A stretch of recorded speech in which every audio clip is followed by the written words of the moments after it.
And when I talk to other superintendents and talk about my board, I describe them as a dream board because they absolutely are. In 4 years, we've been able to pass 4 bonds.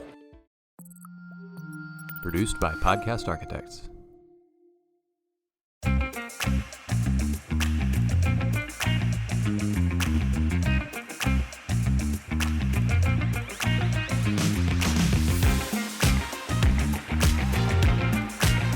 Welcome back to another episode of The Path Forward. We're here at TexED Con in Dallas 2023. I have a special guest, Superintendent Seguin ISD, Dr. Matthew Gutiérrez, friend of the show, innovator, superintendent. Welcome to the show. Thank you. Thanks for having me on again.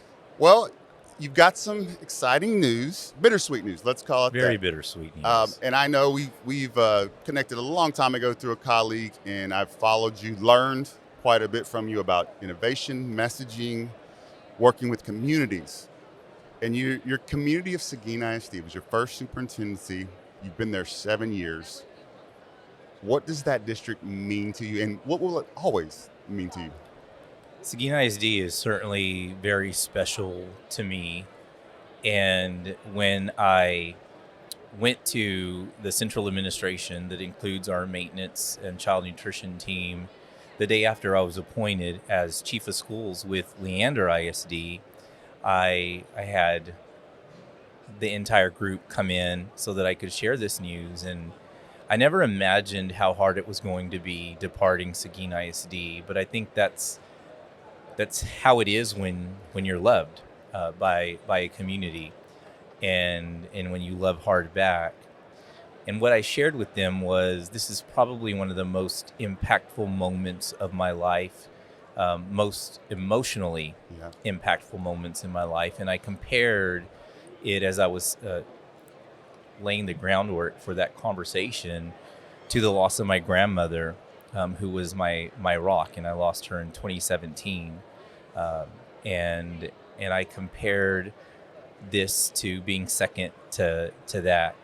And so it was excruciatingly painful to get to the point in making that decision, but it was also excruciatingly painful to get to the point where it was my last day in the school district on Tuesday. Officially, it's today. But it has really been a truly remarkable or magical journey in Seguin ISD. And when I think about what I walked into to where Seguin ISD is today, it's truly unrecognizable. Yes. And there's so many things. Give me 2 to 3 things of what you're most proud of in your time there. Can you think of these monumental moments? And I know there's so many people that are your teachers, your kids, your community, but if you could pick out a couple of points where, man, that was great for this district. I think first and foremost, it's the board. Yeah. A strong board is absolutely critical, especially when the stakes are so high. And unfortunately, you don't have a solid, strong team of 8 everywhere. No. And when I talk to other superintendents and talk about my board, I describe them as a dream board because they absolutely are.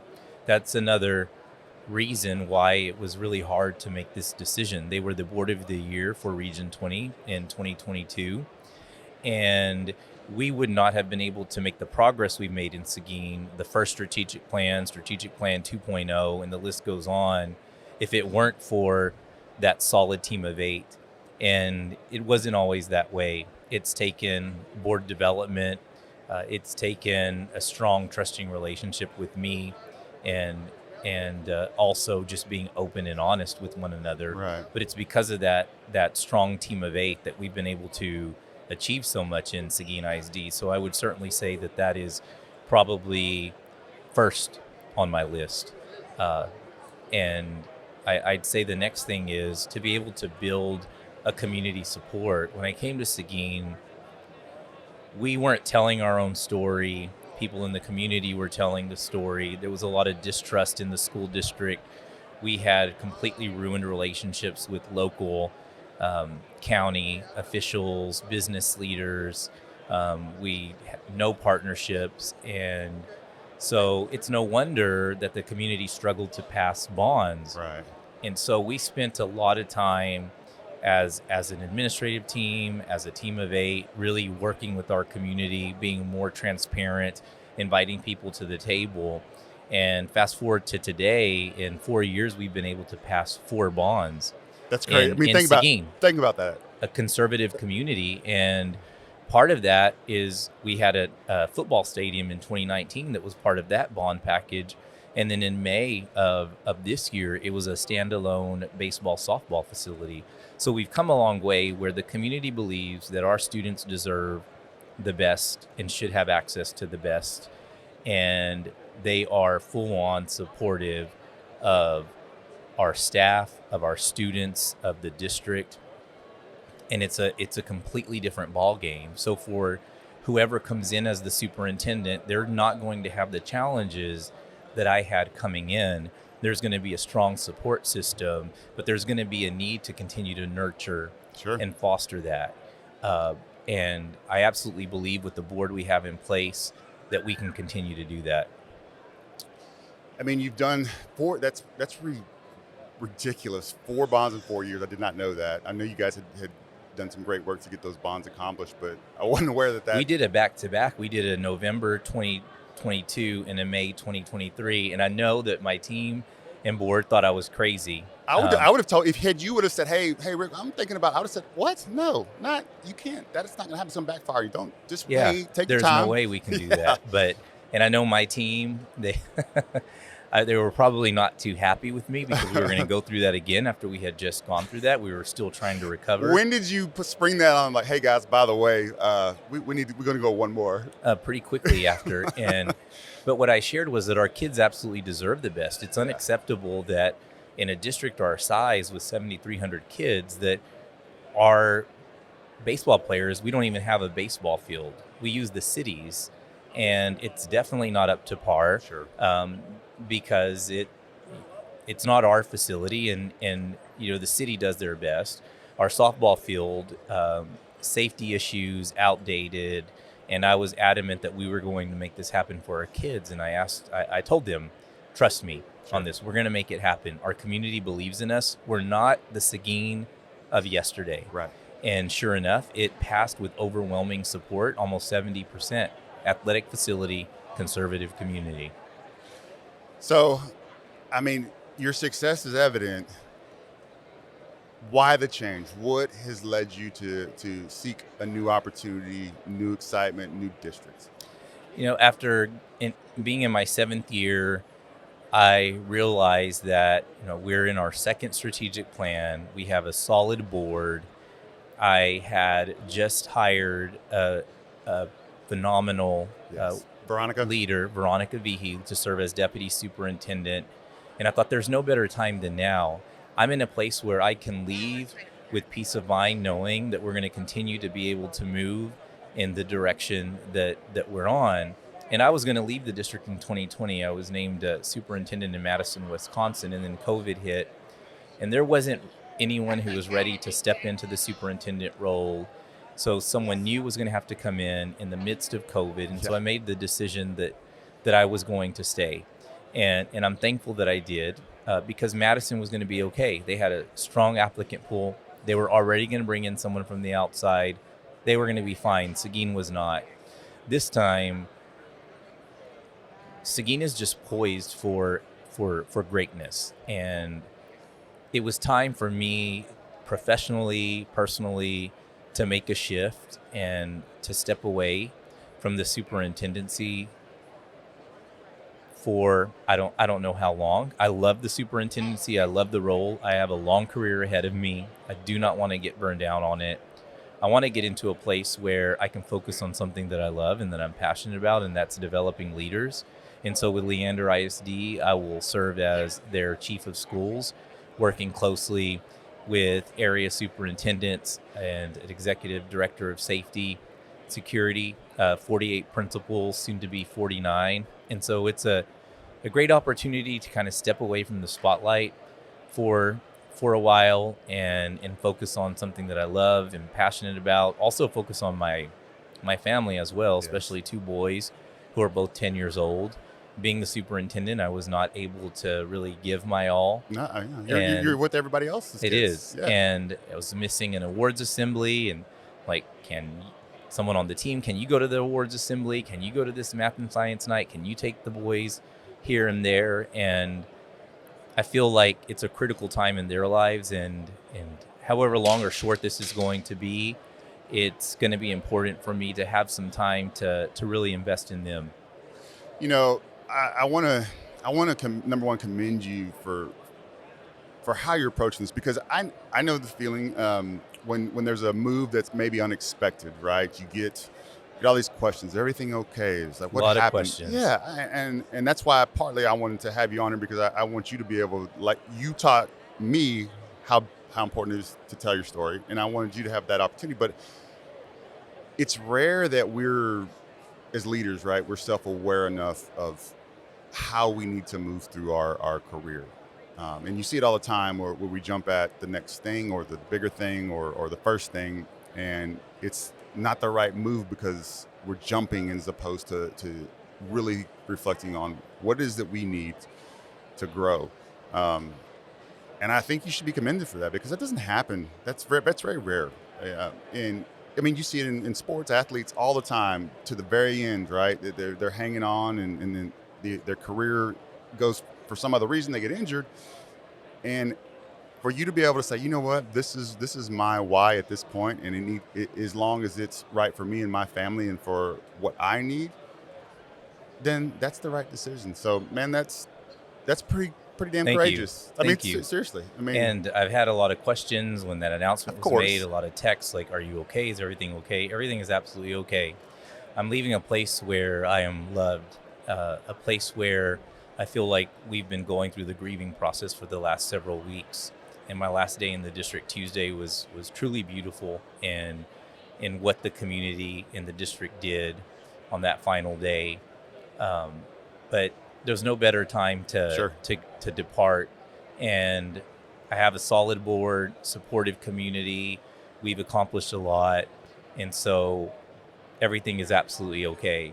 I'm looking forward to making this shift. It was a hard decision that I set on for some time, but it was the best decision.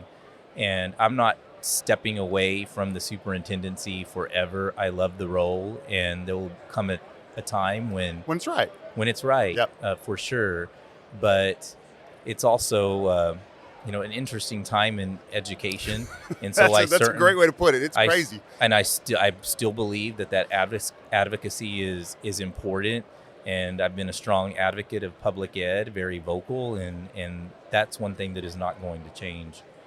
What excites you about this new role, this new adventure? I mean, obviously Leander's a lot larger. You got a ton of principals. You're probably going to have more individual time with direct leadership and coaching and mentoring. What's getting you excited as you start to look ahead? One of the things I enjoyed the most about being superintendent was visiting campuses, interacting with students, interacting with teachers. And I always describe that as what feeds my soul.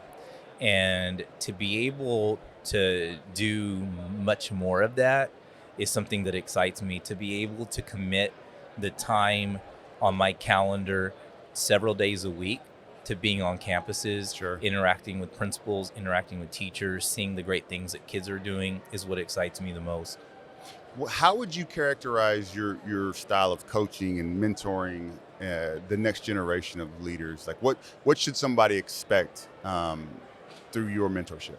I think one of the things, it's something that we should do, and unfortunately, for some leaders, it puts them in an uncomfortable position, and so sometimes we avoid having those constructive conversations. But Sure. you can have those in a way where people don't even realize that they're being coached through questioning, through conversation, through dialogue. You don't even have to guide that conversation. It can be guided by the person that you're coaching. And that's something that I look forward to just completely focusing on in this new role.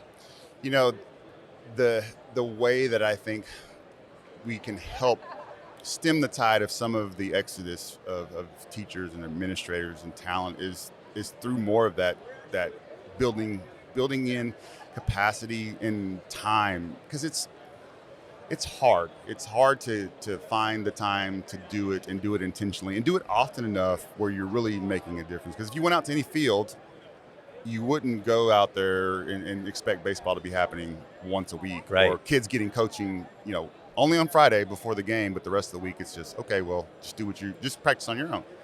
I think you're right. I think we've got to figure out a way to make and keep that a priority, regardless of all of the other stuff. You absolutely have to, because right now there's a mass exodus of teachers, especially, and oftentimes they're not leaving the schools or the district, they're leaving bosses. Yeah. And so we've got to keep that in mind. And what I appreciate about Leander's organizational structure is the support that our principals have from 4 area superintendents who solely focus on coaching principals, and they're very strategic in how they calendar. So there's a very intimate relationship between the area superintendent and the principal in a district of 43,000 students, and oftentimes in a district that size, that's not the case. Yep. In fact, when I was a principal in a district of about that size, I saw my supervisor during that 2 years maybe twice on my campus. Yeah. And thinking back when I was a principal in HISD, I was fortunate. I had a leader that was always around, always present. But it wasn't that way for everybody. And sometimes you're left. You feel like you're on an island, And You do. And you can never afford to have that for teachers and principals, but you surely can't afford to have it in this era of. Absolutely not. And the stakes are too high. You're an innovator. How do you bring some of that spark to your new teams?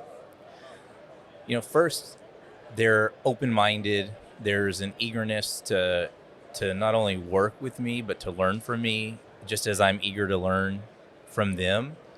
But I'm looking forward to that opportunity to bring my leadership style, my experiences to that team, to the school district, and to be a value add. And I'm hopeful that I will be able, just as I have in prior districts, be able to make my mark through this special and unique opportunity I'll have to develop leaders. What's the first event that you want to go to? If you had your say, and it was, even if it's out of season, what's the one thing that you just love to go to attend that students do? Well, I was a band nerd, and so one of the things I enjoy the most is just stepping into a music classroom, whether it's choir, orchestra, or band. That's one of the things I'm looking forward to. That's the great thing about public schools. We offer all of these enrichment opportunities for kids, and to see kids thrive in those settings. Yeah. And in many cases, that's why kids are successful in school. That's why they go to school. That's why they excel, because it's that connectedness to a program, to a coach, to a director, to a teacher. Yeah, I was teasing you the other day when we were at the TASA event, when you came off stage. The only guy I know that got in better shape as a superintendent. I don't know how. I don't. Well, but so is that one of your releases, your mechanisms to think and to decompress, and how do you use your health to get away from it a little bit? Is that something that you do? Yeah, the job that we have, whether you're a teacher, principal, superintendent, is extremely demanding and stressful. And oftentimes we get so caught up in the work that we put ourselves second, third, or last. Yes. And it's important that we take care of our well-being, and in order to be on our A game every single day. And so for me as a leader, it's always been important to model that. And that's one thing that I've never sacrificed over the last 18, 19 years. One thing I do not plan to sacrifice at all. I have built in the time being superintendent in Seguin, which is a very demanding role. Sure. in that community. And I have to get creative at times, but it's one thing that I continue to not sacrifice. I think that's important. Are you a early morning before everything starts guy, or after? I wish. You're after? Life would be much easier, but it's fitting it in. Whenever. At the end of the day, evening, Oh my gosh. whenever I can. I don't. My wife's the same way. I don't know how y'all do it. After the fact, I was always just so like I don't know. I just didn't have it in me. I'm an early morning guy, so I could get up and go every morning. That's fine. But trying to wait, man, I've just never been able to. If I didn't make the early one, I knew I was going to be. You know, you get that little guilt, and you're like, Yeah. oh man, I didn't go. But no, but that's very important. A lot of times we're the martyrs, right? We want to show how we're working. And it's true. And I've not taken care of myself at points in my career. But you're right. I mean, you can't serve other people if you're not your best, if you're not healthy. Right. And it's okay to miss something. Yeah. We get one shot at life, right? And we want to make sure that we're healthy throughout our career. And I still have a long career ahead, and I want to make sure that I'm healthy to be able to continue to do this job.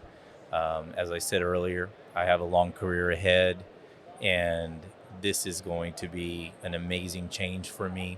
And down the road, I can step back into the hot seat, because it's a hot seat right now for sure. You're not lying. Yeah, no, that's great. You won't lose a step, right? You'll keep pace, and that's a great mindset. And our colleagues, everybody should consider that as we're all going through those changes.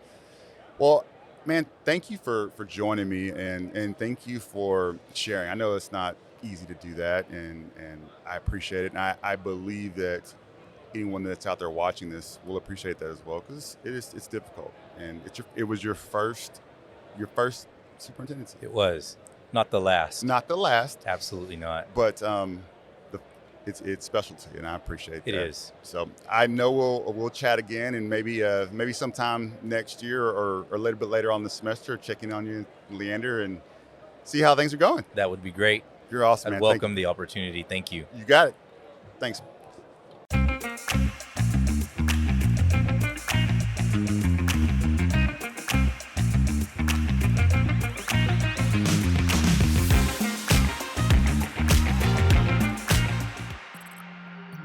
Produced by Podcast Architects.